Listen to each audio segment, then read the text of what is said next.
It's Thursday morning. It's that time again for Our Town here on 94.9 and 99.1 The River. My name is Darren Swinson. Our Town, as always, brought to you by Decorah Bank and Trust. A little bit later on in the program, we will check in with Decorah City Manager Travis Goedken. It'll be a monthly check-in. This will be our first on-the-job interview with the new city manager of Decorah. We will have a conversation as well with Allamakee School Superintendent Jay Mathis. But our first conversation this morning is with Jenni Stevenson. She is the Mobile Response Director for an organization called Elevate. And this is related to October being Mental Health Awareness Month. Jenni and I's conversation starts the program now. This is Our Town on 94.9 and 99.1 The River. With us now is Jenni Stevenson. She is the Mobile Response Director for Elevate, here to discuss the services that they provide. First of all, Jenni, thanks for taking the time. Second of all, what's Elevate? Explain what it's all about. Absolutely. Well, thank you for the opportunity to share. Last August, we opened our doors in the Waterloo area for Elevate CCBHC. And really, our concept as a mental health clinic is really to have this no walls approach. And so that no walls approach takes us from the traditional clinic, where if you were to come to the clinic, when you go into any of the rooms to meet with the therapist, clinicians, or the nurse practitioners, or the nursing team, you'll notice that you're not coming into our office. So there's no desks in there. You're going into a living room and their offices are housed somewhere else. So it's the shared space. We really believe in meeting people where they're at. And so for the many different dynamics that Elevate CCBHC has, I oversee the mobile response. So I'm the director for the mobile response programs. And so April 1st in your area, which covers Fayette, Clayton, Allamakee, and Winneshiek area, we were able to start, thanks to County Social Services, which is our grant funder for this program, a mobile crisis response. So when we talk about meeting people where they're at, this program is a 24/7 program that individuals can call our partners at Your Life Iowa. So that's a 24/7 hotline where they can call and speak to a crisis counselor. And then from there, those crisis counselors can deploy our team at Elevate to come right to you within an hour of that call to bring us to you, wherever you're at. So that doesn't mean you need to meet us at an office. We'll come to your home. If you're not comfortable with that, we can meet outside. If, let's say, something happened at a park and that's where the crisis was, that's where we'll go. So what is a crisis is usually the first question I get. Now, a crisis means something different to everyone. So I don't want to put this strict operational definition around it.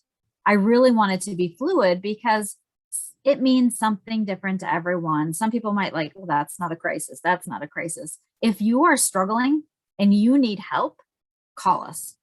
Our team will be there. So we're a two-man team that I have on call 24/7 in those 4 county areas. So they will be like putting that schedule together is like Jenga sometimes, but we have the coverage there, making sure that we have 2 responders on call. And then we have our supervisors that are available during the day. And then I have a manager on duty. So there's round-the-clock support for them. So after we then identify what a crisis is, basically just someone needing help and you need us to go there. So then we arrive on the scene. After the safety questions that the crisis counselors will do at Your Life Iowa, then we go, the safety of my team is truly the most important thing to make sure they're safe being out there in the field. So our partnerships with law enforcement is critical. However, that doesn't mean law enforcement goes to every call. Law enforcement might come call us to go to a call that is truly a mental health need and not a law enforcement need. So then they can get back on duty and then we can finish up that call and help those individuals. So once we get there and safety issues have been addressed, then we can move forward. And it's really trying to build this connection. So no one's showing up with clipboards and paperworks and evaluations. It's just truly having a conversation, meeting them where they're at, see what's going on, be able to evaluate the surroundings for them and what do we need to do to be safe. Can we create a plan for you to be safe in the home and you have supports until you can get in to see a clinician or a doctor or whatever it may be? From there, if you're not safe in the home, do we need to go to like the Access Center or the Crisis Center that we have in Waterloo? Or there's Inspiring Lives have a subacute where they could go. So it's a step down from the hospital, but it's still a clinical setting that's not as traumatic as going to the hospital for those mental health services. If we're not able to achieve staying in the home or going to a friend's house, or if it's a child, grandma's house, something like that, because we serve adults and children. So there's no age limit. There's no insurance factor. There's no income factor. It's just truly helping people. And that's why our partnership with County Social Services has been so amazing, that we're able to provide this crisis services to anyone in need of them without all of those financial or insurance or age demographics getting in the way. And so that's what's been so empowering about this program, being able to do that. After we figure out what to do to be safe, we're making that plan with the individual. We can't make anybody do anything they don't want to do, but we hope through the conversation and them reaching out for help that we can find a safe choice. And sometimes that might be going to the hospital. It just really depends on the situation. After that, we follow up with them, but 24 hours later to make sure that they're doing okay. If they need more follow-up than that or sooner, we'll absolutely do that. And then we find the resources they need throughout the backside of the call, then, where we are getting them connected with therapists or counselors or reconnected, or whatever that trigger was that caused that issue. We're trying to help them find the resources so that they can then be successful and work through those issues. And seemingly, based on my knowledge of how mental health issues are dealt with or have been dealt with traditionally, this would be an outside the box idea in dealing with some of these situations. Would that be fair to say? Absolutely. We need to think outside of the box when it comes to mental health. We have a shortage of clinicians. We have a shortage of psychiatrists. It may take months to get in, especially in some of the rural areas, especially in the area where these 4 counties that we're serving to help and meet your needs. We have noticed that, everyone is just booked and it's hard to get in sometimes. And we're trying to make those connections and help them so they're not alone during that wait time or that process for them to get in to start the services that they need. So it is really this out of the box thinking, and it's been going amazingly. I oversee the same program that covers 12 counties.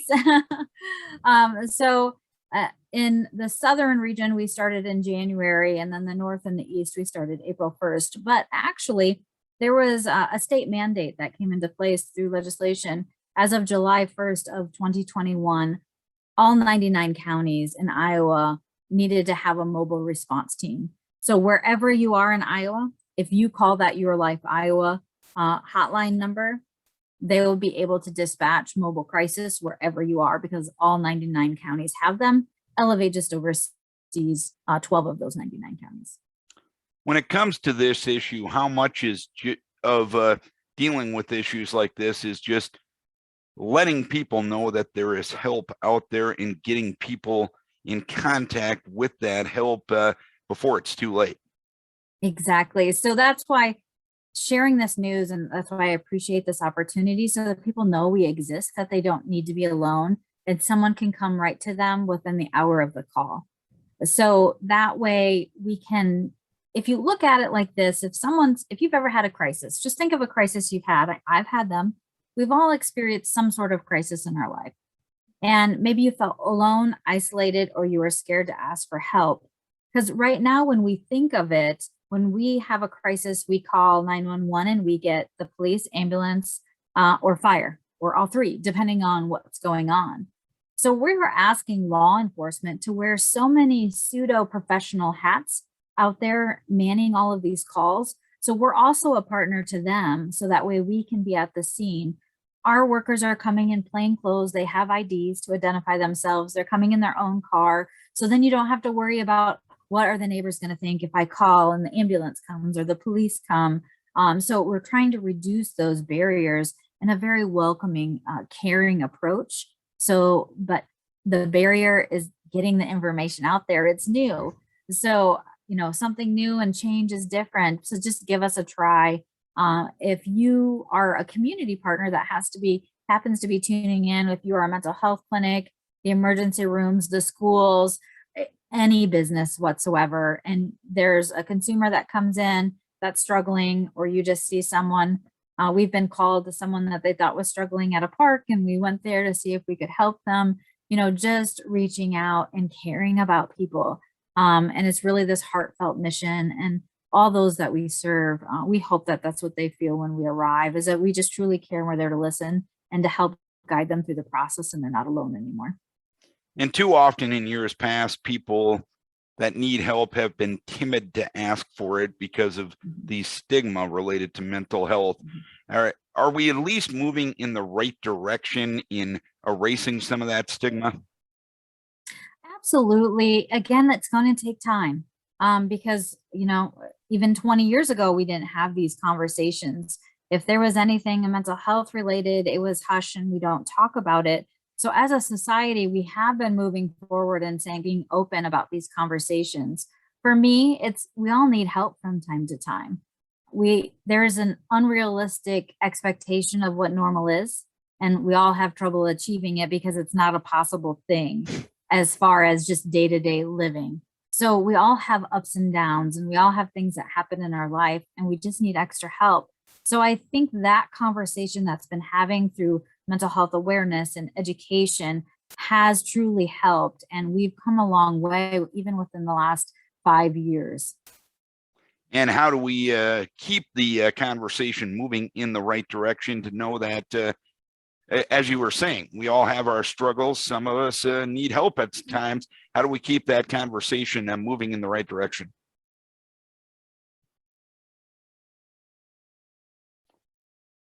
I guess we had a cutout there. The internet's an inexact science, but how do we keep that conversation moving in the right direction, knowing the fact that it's okay to ask for help?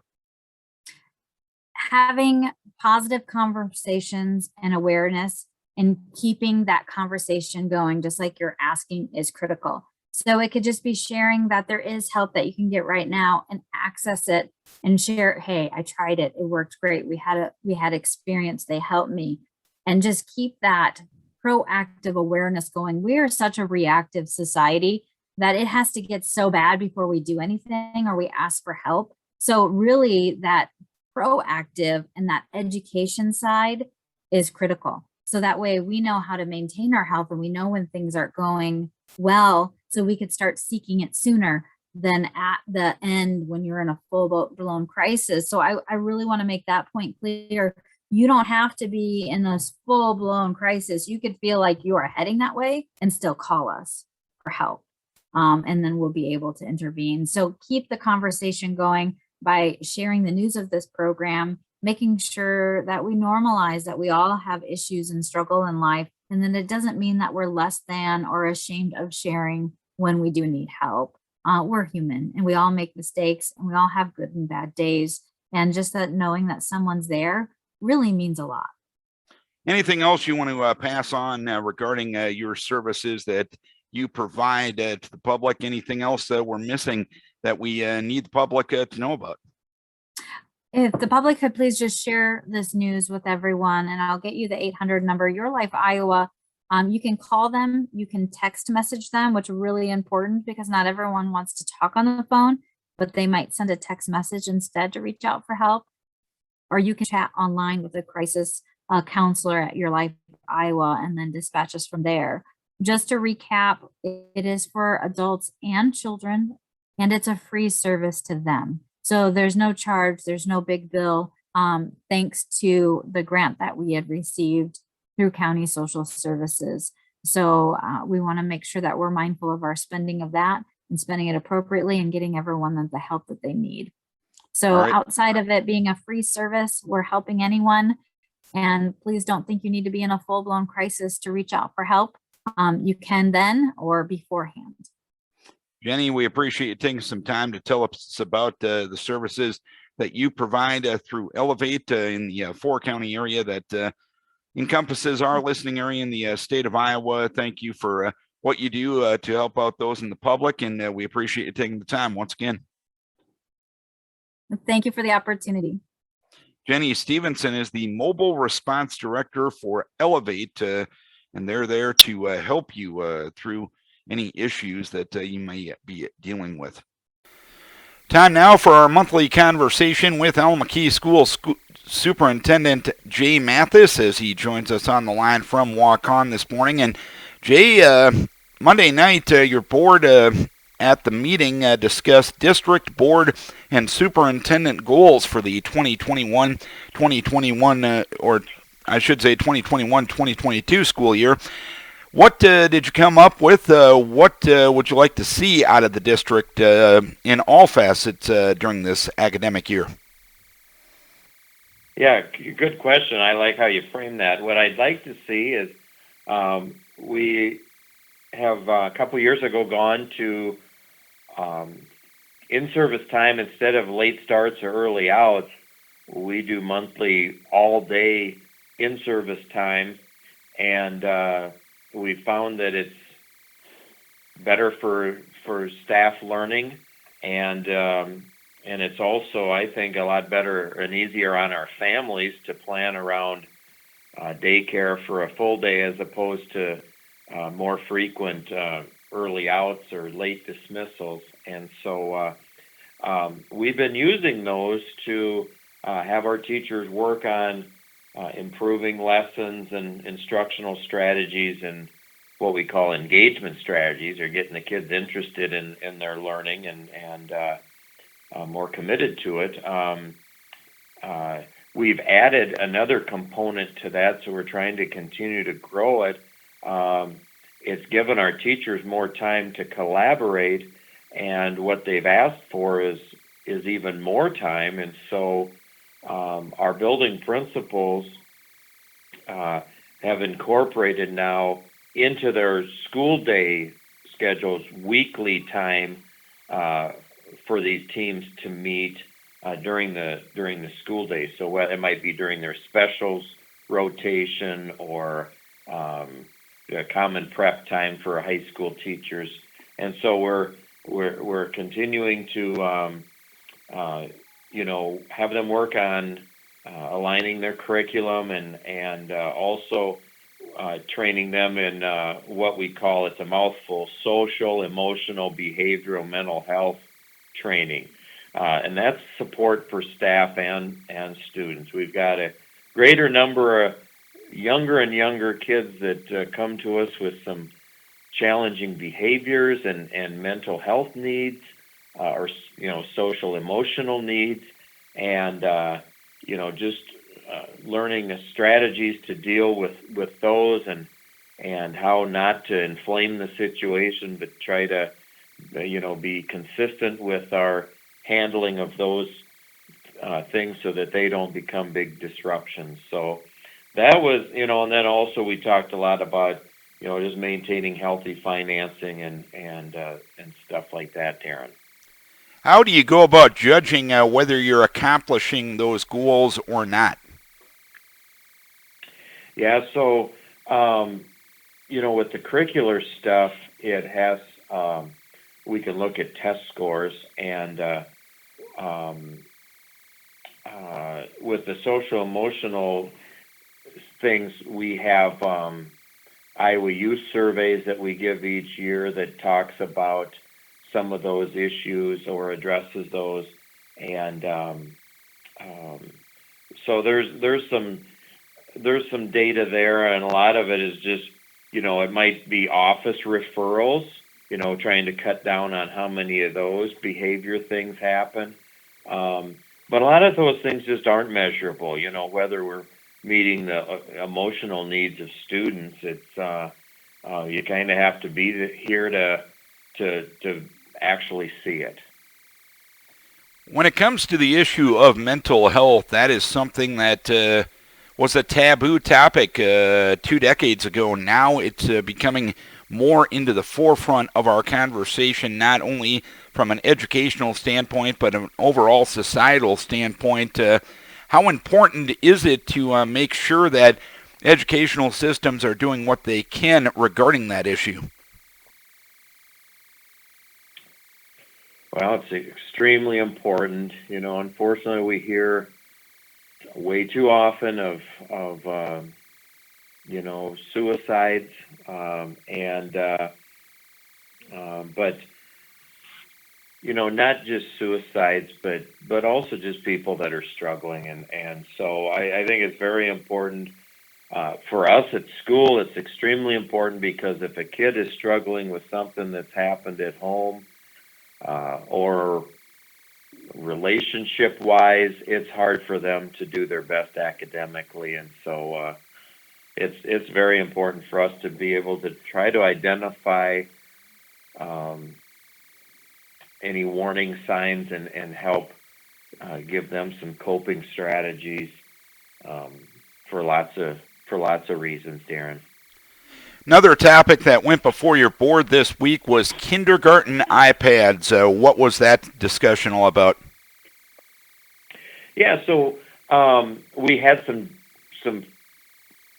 existing devices that had just gotten old enough that they weren't taking the latest versions of the apps and software updates, and so that was more of a just replacing some obsolete or out-of-date devices. We've been purchasing a lot of technology devices, and our upper grades use Chromebooks and PC laptops, but our kindergarten gets the most usable software off of our iPads, and so we got a set of 20 of those to replace some ones that weren't able to be supported anymore. Another topic that went before your board this week: radiant panels at East Elementary. I saw the agenda, and this issue caught my eye, and just wanted to know what it's all about. What's going on regarding that?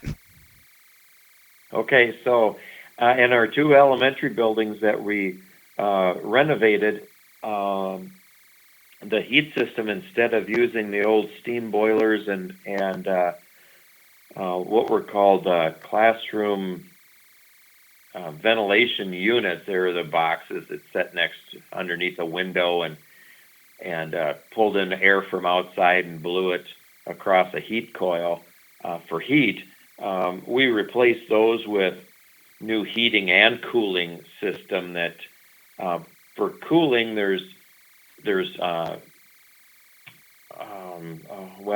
the fancy term is a variable refrigerant flow cassette unit, kind of like a mini split if people are familiar with those. But so they cool the room and they'll give some heat.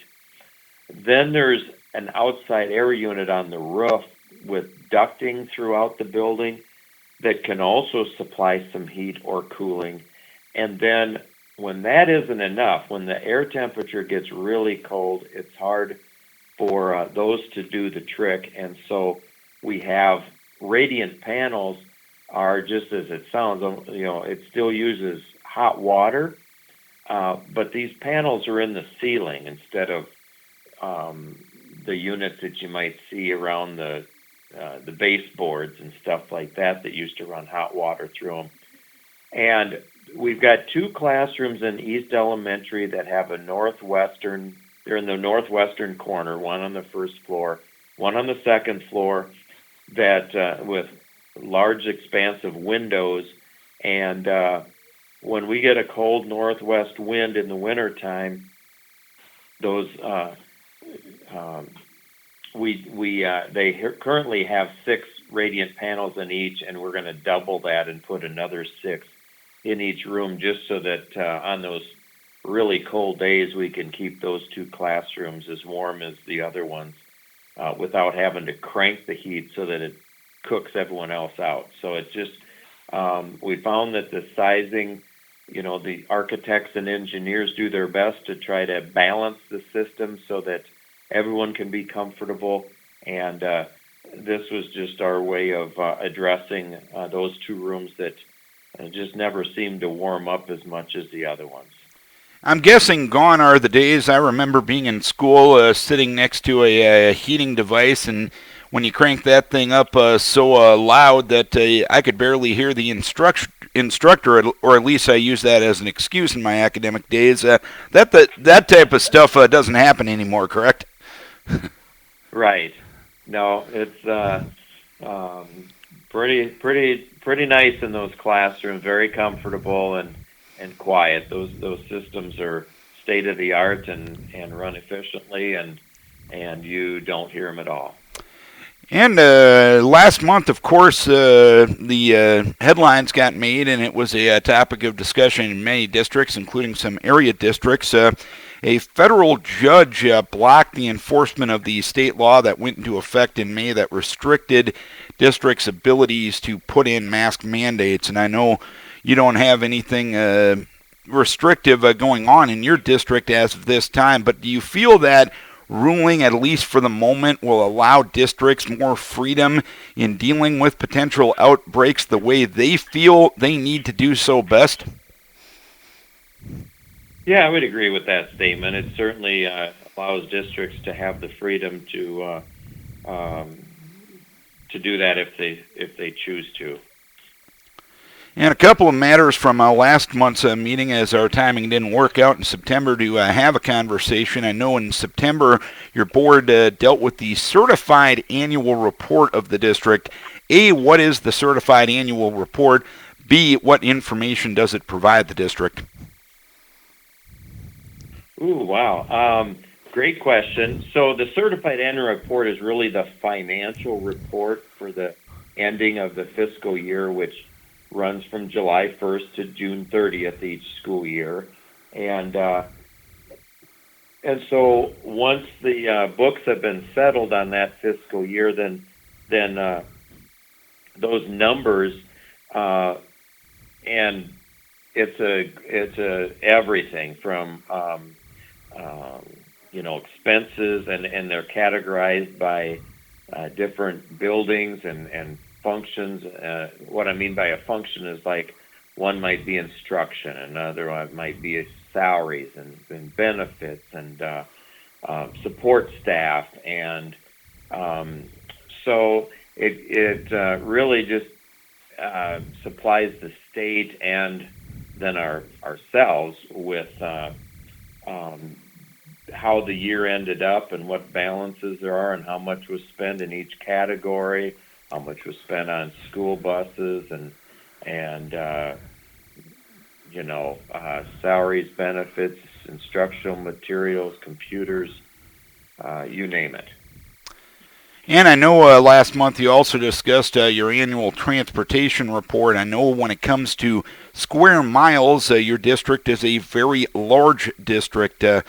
We're related to the transportation and the cost of transporting students throughout your district. I know a few years ago the legislature provided districts like yours a little more funding to make sure that not all your general fund dollars are going to transporting students, and a lot of those dollars can go to actually educating students. How much of a help has that been since that was put in place a few years ago?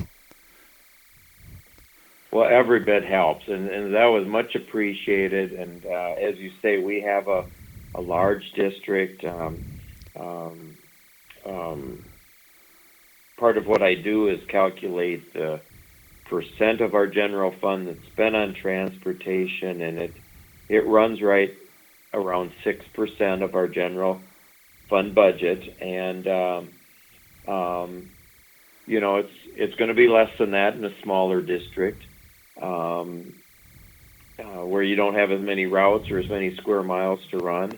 And so the nice thing about the funding they gave us is they just allowed us to put it in the general fund and didn't earmark, it didn't say, well, it can only be spent on tires, or it can only be spent on purchasing yellow buses or whatever it was put in there. But, it was,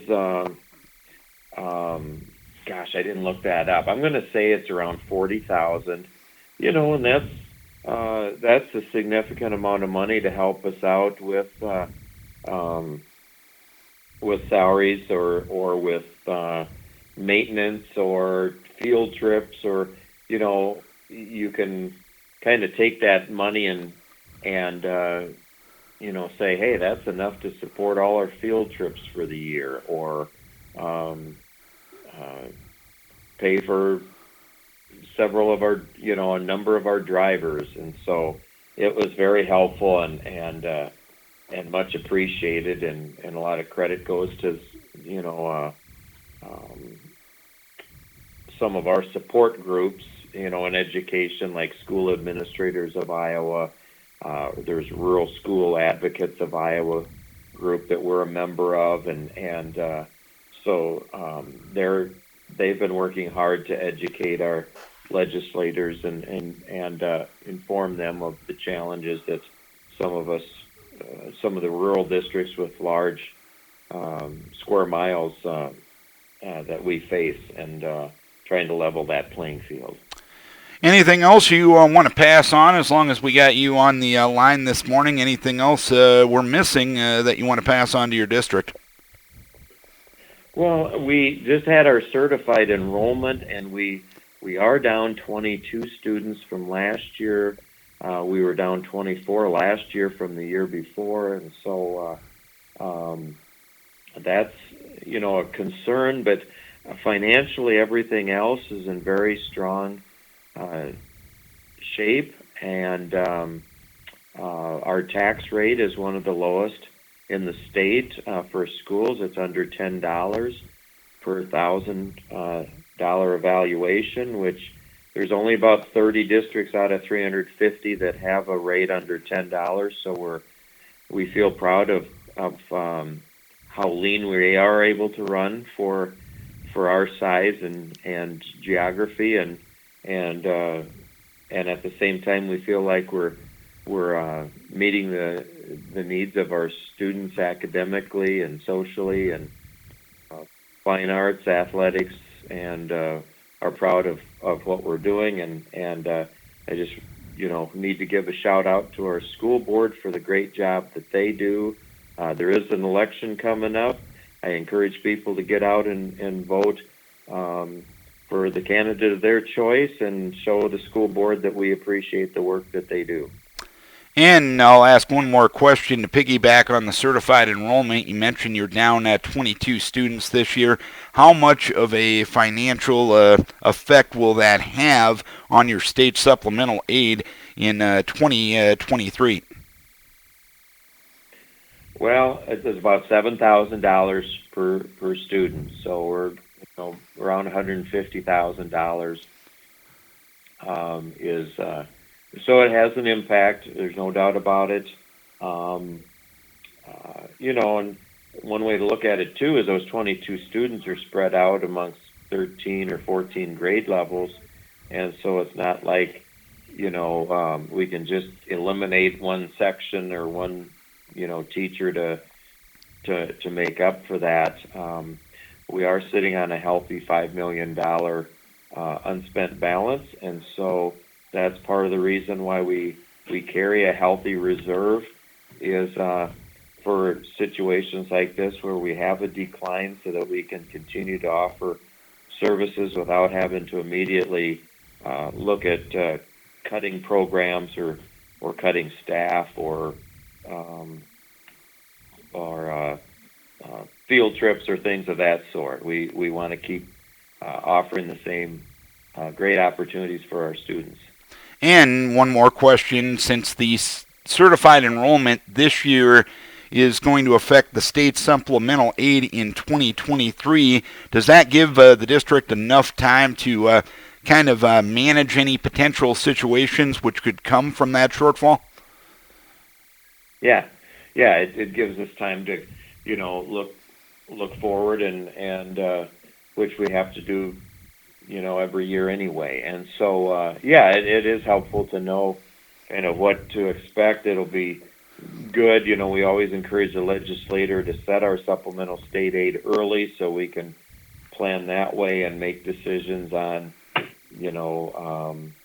staffing or offering of early retirement incentives, or or any of those important decisions for the next school year. Jay, appreciate your time as always. Always good catching up and discussing things related to the Allamakee Community School District. Look forward to our conversation the next time. Great. Thanks a lot, Darren. I appreciate it. Jay Mathis, Superintendent of the Allamakee Community School District.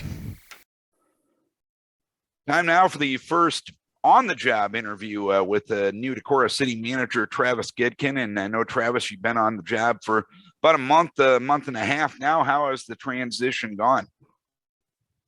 It's going really well, Darren. This community has been so welcoming, and staff, council, things seem to be going very smoothly at this point. There's actually a quote in the newspaper here that's pretty accurate. Things are going so well, I'm almost getting concerned. So well, hopefully we can alleviate some concerns for you, at least during this conversation. Getting to some of the issues that were discussed by the council on Monday night related to the new regulations are related to seasonal parking, snow removal policies, etc. The council passed the first reading of that on Monday night. What changes are we going to see regarding those issues come winter?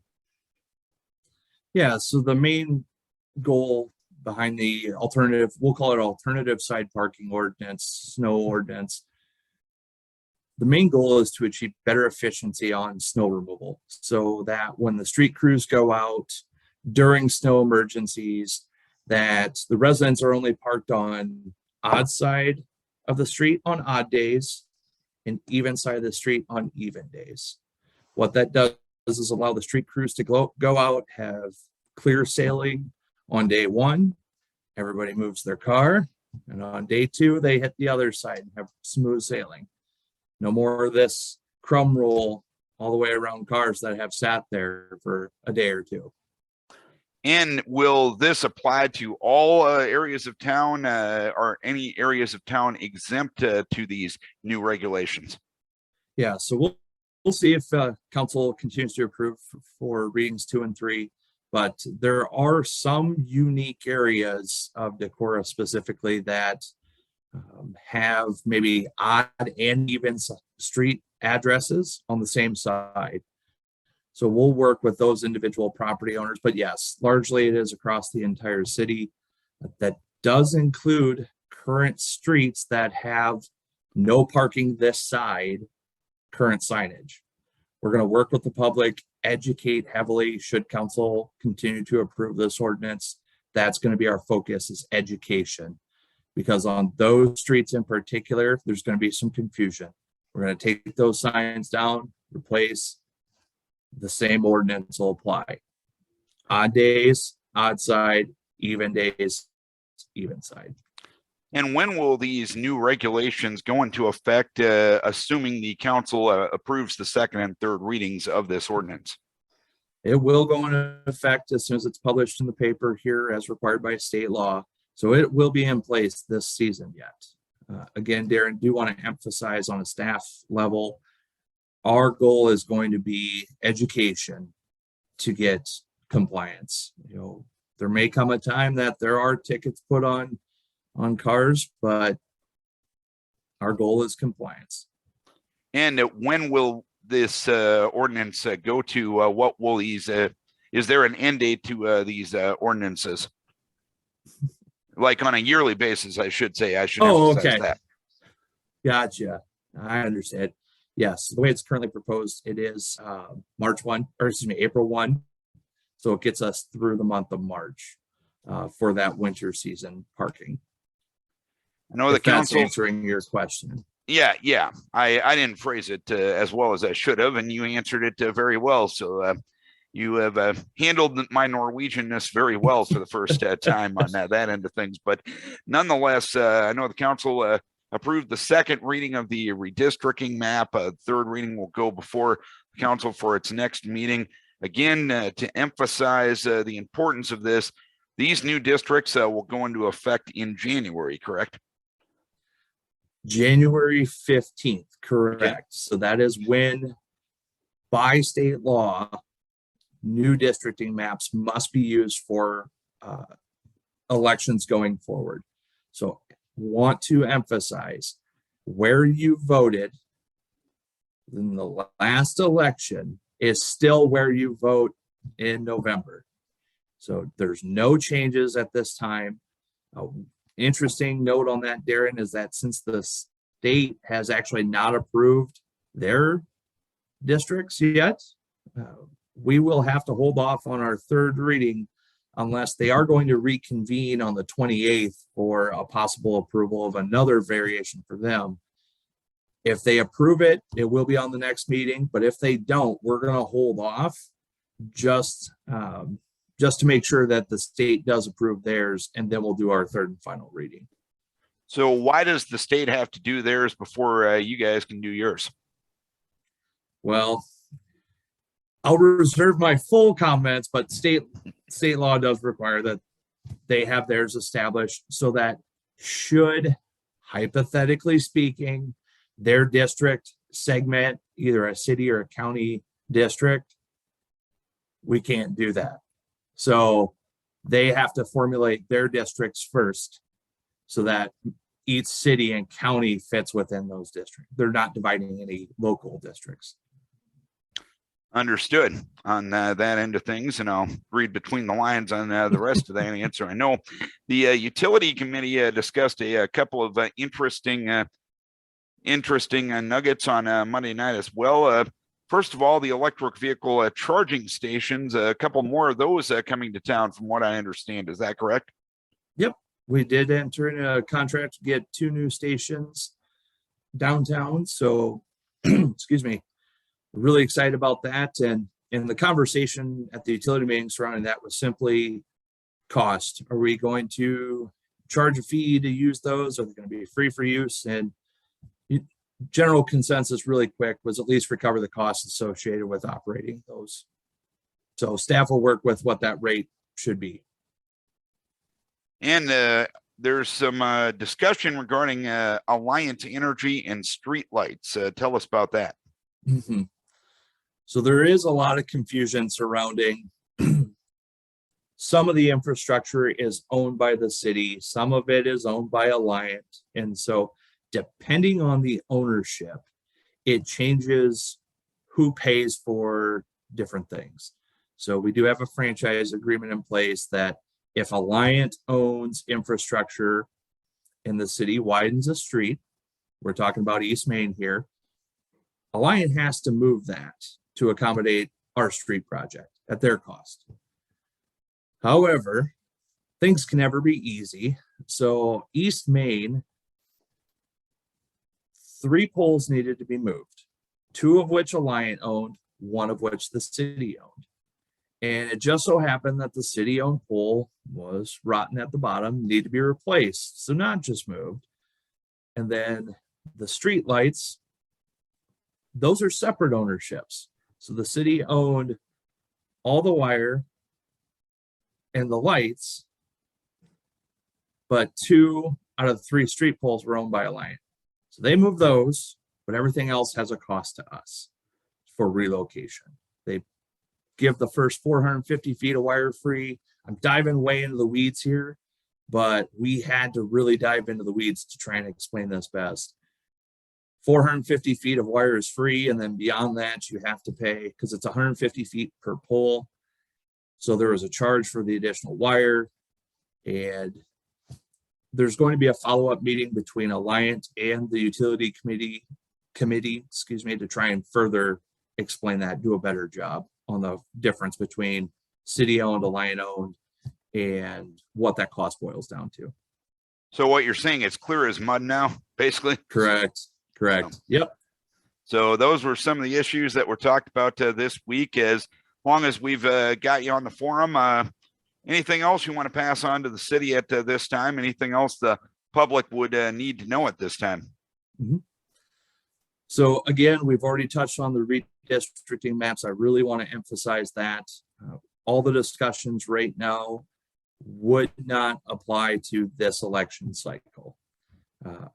While we're talking election cycles, I do need to point out we have received several phone calls election and campaign signs are not allowed in the right of way. That is actually a state law as well. So make sure if you've got a sidewalk and you got a campaign sign in your yard, please keep that behind the sidewalk. Keep those signs out of the right of way. All right, Travis, we appreciate the update and the conversation about City of Decorah issues. Look forward to doing this once a month. And as always, we appreciate your time and glad to see things are going so well that they're concerning for you at this time. Absolutely, Darren. Thank you.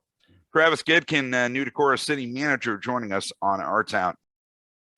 Our thanks to our guest on the program this morning, Jenni Stevenson, the Mobile Response Director for Elevate, discussing mental health matters. And Jenni said the number to call if you are in need of assistance is 1-855-581-8111.